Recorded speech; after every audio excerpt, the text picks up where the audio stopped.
아침 말씀. 오늘 본문 말씀은 다니엘 11장 20절에서 35절입니다.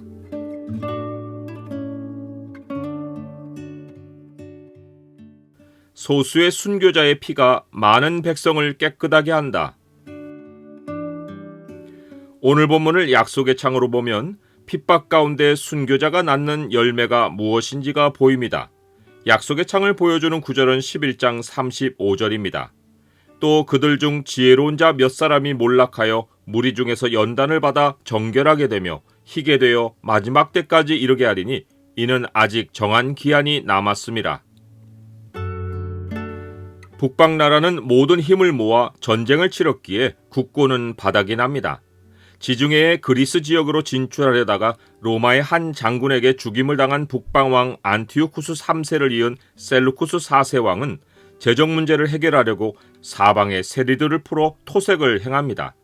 하지만 그는 분노하거나 싸울 기회도 없이 몇 날이 못되어 힘없이 자멸해버립니다. 이러한 혼란 중에 하나님 백성과 관련하여 기억할 왕 안티오쿠스 4세가 북방나라에 나타납니다. 11장 마지막까지 그에 대한 예언이 적혀 있습니다. 그는 언약의 땅을 더럽히고 언약 백성을 타락시킨 자로 그를 묘사한 모습은 말세에 나타날 적그리스도입니다. 그는 왕위를 이을 신분이 아니었기에 평안한 때를 타서 속임수로 쿠데타를 일으켜 권자를 찬탈합니다. 그는 거짓에 뛰어나 소수의 백성으로 세력을 집어삼킵니다. 그는 조상들이 행하지 못하던 일을 합니다. 즉 평안한 때 헬라 문화를 사방에 심고 노략하고 탈취한 재물을 무리에게 흩어주며 물질로 사람들의 마음을 사로잡습니다. 동시에 그는 산성들을 치며 세력을 확정하는데 그런 일을 얼마 동안 하고 때가 이르기까지 합니다. 사람의 모든 행위가 하나님이 정하신 시간 안에 있습니다. 북방왕 안티오쿠스 4세는 자기의 큰 군대를 보고 사기 충천하여 남방왕 프톨레미 6세를 칩니다. 남과 북을 합쳐 큰 제국을 만들 욕심을 품은 것입니다. 남방왕에게도 크고 강한 군대가 있지만 거짓에 능한 북방왕은 남방왕을 칠 계략을 미리 세워 칩니다. 즉 그는 남방왕의 음식을 먹는 왕들, 남방왕과 언약을 맺은 왕들을 매수하여 남방왕을 배신하게 합니다. 이로써 남방 군대는 흩어지고 많은 사람이 죽습니다. 그러나 북방왕은 남방왕을 완전히 제거하는 데 성공하지 못합니다.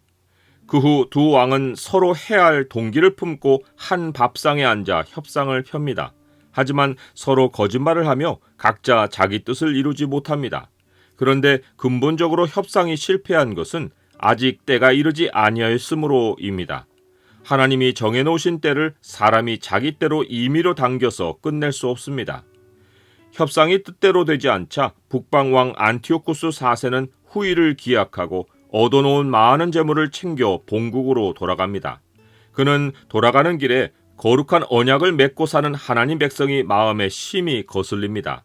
이 때문에 그는 자기 마음에 내키는 대로 하나님 백성에게 포악을 쏟고 북으로 올라갑니다.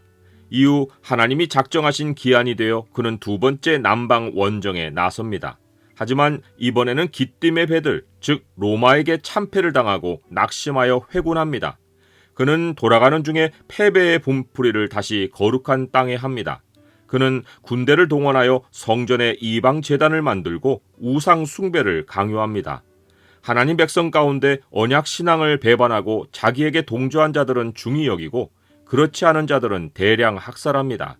심지어 언약을 배반하는 자들을 속여 양심의 거리낌이 없게 하고 회개하지 못할 자로 타락시킵니다.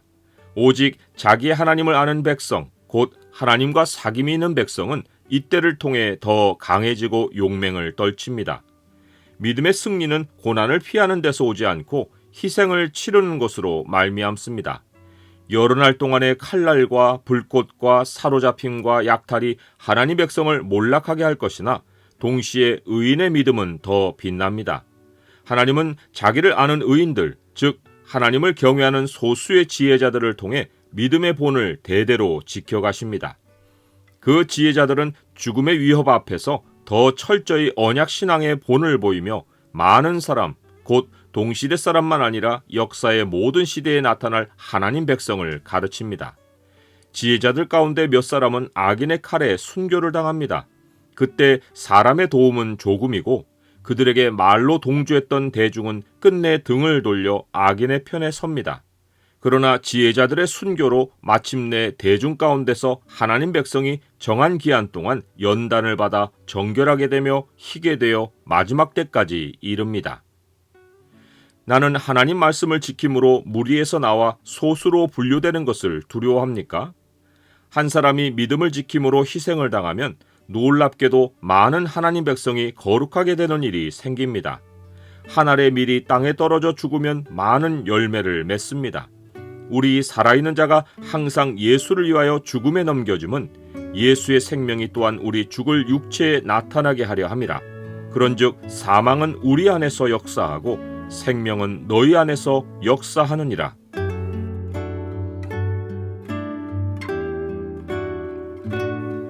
주님, 사탄의 목표는 주님 백성을 몰락시키는 것입니다. 하지만 신앙으로 희생을 당하는 것은 더 많은 사람을 거룩하게 구별합니다.